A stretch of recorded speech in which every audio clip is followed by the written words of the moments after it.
Welcome back to some new malicious compliance stories, where people comply to the letter but not the spirit of a request. I hope you had a great day. The first story is called Make It Louder. A few years ago I was working in a casino that was having some management issues. The casino manager was switching out bosses, trying to find one who could help them win more. For reference, dealers make tips and rely on them to pay our bills. Just like waiters and waitresses, we make crappy wages. It's in our best interest to make people happy, so they are more likely to tip us. We get this boss who tries to be smart, but while he can dish it, he can take it. He gets angry if I respond back to him as he talks to me. One day he comes up with a rule, where when dealing craps, he wants to be able to hear the stick calls from the other side of the pit. Cue malicious compliance. In a bigger casino, I can be heard on New Year's Eve from across the casino. I can be super loud. So, per his request, I start making all my stick calls so he can hear it from anywhere, even in the back of the casino, near the employee entrance to the public area. No one really says much about this, till one day the casino manager wants to watch the craps game and sits box. This means he sits at the craps table to watch the action. I, of course, am doing my normal loud spiel. When asked about it, I let him know that the shift boss instructed me to do this. The casino manager talked to the shift boss. Not only was I told he no longer needed me to be heard that loudly, but said shift boss goes back to the sister casino, losing his temporary promotion. The next story is called Fire Him. One of my employees accidentally sent out the wrong item on an internet sale. The person was more than just mad.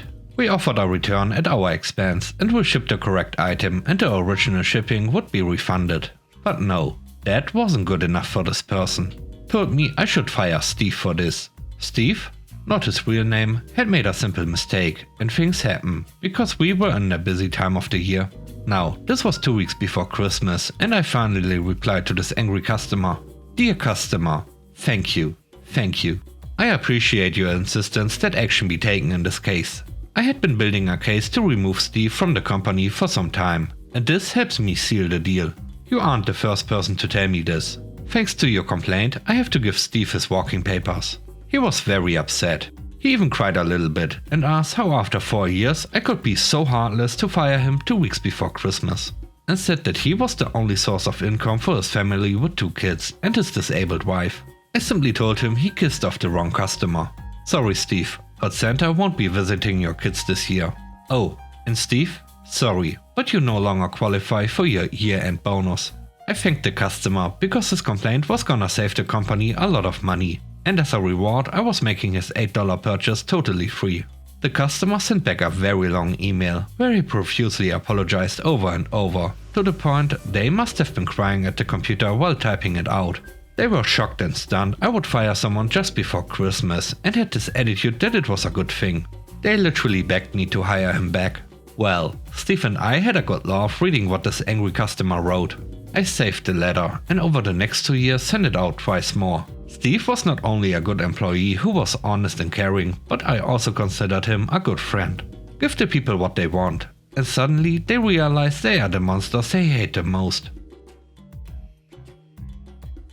The third story is called Graffiti. This story takes place 8 years ago, when I was a sophomore in high school. I have always been extremely artistic and put in a lot of effort for any school art project.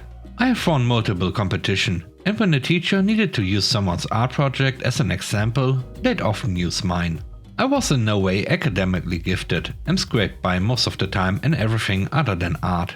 So I took a lot of pride in being creative, even if it was just drawing a map in history or cell examples in science. Other teens knew me as the chick who was good at art and usually left me alone, except when someone wanted me to do their work. This was one of those times with a girl named Hannah. Hannah was part of the popular crowd and would spend a good portion of class goofing around with the other kids in her group. On a few occasions I overheard them call me OCD and a tryhard, but I always brushed it off as jealousy. The project we were working on was a colored pencil drawing of buildings to show linear perspective. I had drawn 2 buildings with an alleyway between them leading to another street.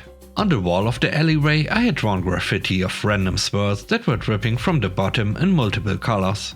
I guess Hannah had seen the graffiti and liked it, because she came up to me with her paper and asked me to put graffiti on the side of one of her buildings too. I said no multiple times, but she kept asking and saying that she wouldn't know how to draw it at an angle and that mine looks so good. Eventually I said fine and she gave me the paper and tried to walk off, but I stopped her and asked what she wanted graffitied on it, words or a shape or something specific. She said she didn't care and then left. After sitting there for a moment, wishing I just hadn't agreed, I looked up online photos of graffiti, thinking I would just copy a simple one and be done with it. One of the top images was a brick wall with these nuts spray painted on it, and I, feeling a bit petty, decided to go with it. So on the other side of the building in dark blue, I drew these nuts in large graffiti bubble letters complete with a dripping bottom. Not gonna lie, it looked good, and my friends who were sitting around me thought it was hilarious when I showed them.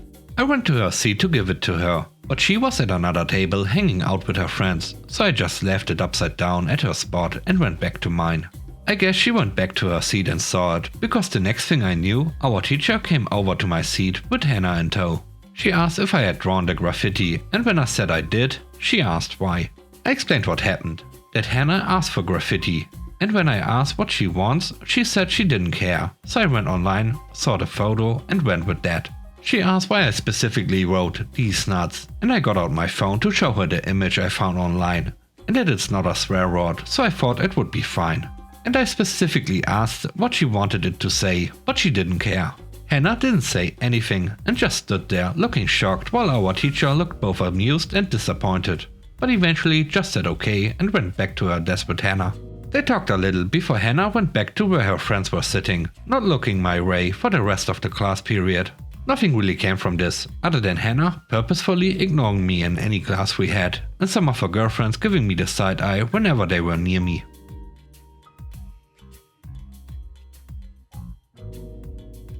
The last story is called Cancel It.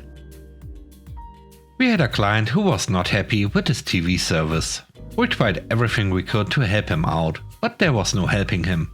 We were pretty sure he was credit hopping, asking to get a reduction on the bill, but we knowed everything, so we knew what he was up to. Finally, he snaps, gets rude and says to just cancel the service. We ask, "Are you sure?" And he screams yes. Usually we close it off at the end of the billing cycle, but not this time. We send an immediate disconnect and he starts screaming, "What happened to my TV?" Well sir, we offered you many options to fix the issue, but you rejected them all and you said to cancel it.